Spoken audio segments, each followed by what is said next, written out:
Let's see this question. Question is what is the apparent weight of an astronaut in a satellite revolving around the earth?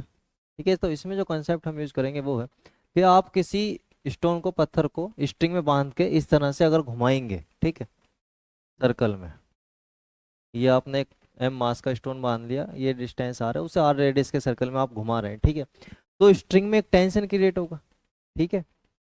तो जब कोई body circle में घूमती है तो हमें ऐसा लगता है कि उस पर बाहर की तरफ कोई फोर्स लग रहा है, क्योंकि अगर हम इसे घुमाते घुमाते छोड़ दें इंस्टेंटली तो कहाँ चला जाएगा, उसी डायरेक्शन में टेंजेंशियली आउटवर्ड चला जाएगा। या फिर जैसे देखा होगा आपने, जैसे छोटे होते हैं हम तो झूला झूलते हैं, उसमें क्या होता है, अगर हम बाहर घूम रहे हैं, उस पर झूले में झूल रहे हैं, ठीक है, तो हमें लगता है कि बाहर की तरफ हमें कोई खींच रहा है ना। तो वो जो फोर्स होता है वो एक्चुअल में नहीं होता, पर हमें फील होता है, जिसकी वैल्यू होती है mv² और उसको बोलते हैं अपन सेंट्रीफ्यूगल फोर्स। जब कोई बॉडी सर्कल में मूव करती है तो उसे ऐसा लगता है कि कोई उसे बाहर की तरफ खींच रहा है, ठीक है, उसी फोर्स को बोला जाता है सेंट्रीफ्यूगल फोर्स, जिसकी वैल्यू होती है mv²r। और इसको सर्कल में कौन घुमा रहा है, टेंशन, जो कहाँ लग रहा है, सेंटर की तरफ। इसको बोलते हैं सेंट्रीपिटल फोर्स। जिस फोर्स की वजह से सर्कुलर मोशन होती है, सर्कल में बॉडी घूमती है, उसको बोलते हैं सेंट्रीपिटल। और जो बाहर की तरफ हमें फील होता है उसको बोलते हैं सेंट्रीफ्यूगल फोर्स। अब क्योंकि ये इसी सर्कल में मूव कर रही है, ना तो ये इधर की तरफ आ रही है सेंटर की तरफ, ना ये बाहर की तरफ जा रही है, इसका मतलब जो टेंशन फोर्स है टुवर्ड्स द सेंटर, और एक जो बाहर की तरफ फोर्स है centrifugal force away from the centre, दोनों क्या है, इक्वल है, तभी क्या है, बॉडी बैलेंस कंडीशन में यहाँ पर रिवॉल्व कर रही है।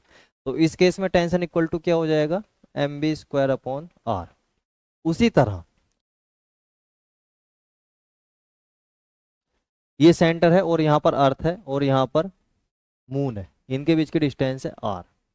इनके बीच में फोर्स ऑफ ग्रेविटेशन होगा या फोर्स ऑफ अट्रैक्शन, जिसको अपन बोलते हैं ग्रेविटेशन फोर्स, जिसकी वैल्यू होगी एफ जी।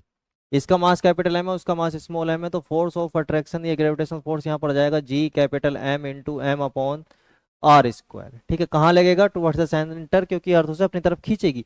अब क्योंकि ये घूम रहा है सर्कल में तो बाहर की तरफ क्या लगेगा, या सैटेलाइट हम इसको माने, क्योंकि क्वेश्चन में उसने सैटेलाइट बोला है, mv²/r, ठीक है।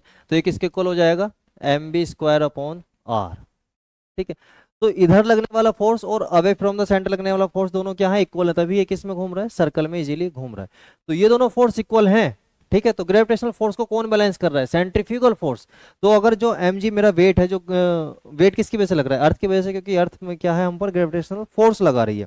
अगर मेरे वेट के इक्वल कोई मुझे ऊपर की तरफ फोर्स लगा दे, मान लो मेरा वेट है 70, ठीक है, अगर मेरे ऊपर कोई फोर्स लगा दे 70 न्यूटन का, तो इसका मतलब क्या है कि जो वो फोर्स नीचे लग रहा है, अर्थ जिस खींच रही है मुझे 70 न्यूटन के फोर्स से, अगर उतना फोर्स ऊपर लग जाए, दोनों एक दूसरे को क्या कर देंगे, बैलेंस कर देंगे, और बैलेंस कर देंगे तो मुझे कोई भी फोर्स फील नहीं होगा। उसी तरह यहाँ पर जो सैटेलाइट है उसमें चाहे कोई भी पर्सन बैठा हो, उस पर लगने वाला ग्रेविटेशनल फोर्स किसके इक्वल है, सेंट्रीफ्यूगल फोर्स के। तो इधर लगने वाला फोर्स डायरेक्टली इसके इक्वल है, तो दोनों फोर्स क्या हो जाएंगे, कैंसिल हो जाएंगे। तो वो क्या फील करेगा कि उस पर कोई भी फोर्स नहीं लग रहा है। इसीलिए जो एस्ट्रोनॉट होते हैं वो जो फील करते हैं वो क्या, वेट फील करते हैं जीरो, मतलब उन पर कोई फोर्स नहीं लग रहा, उसको बोलते हैं वेटलेसनेस,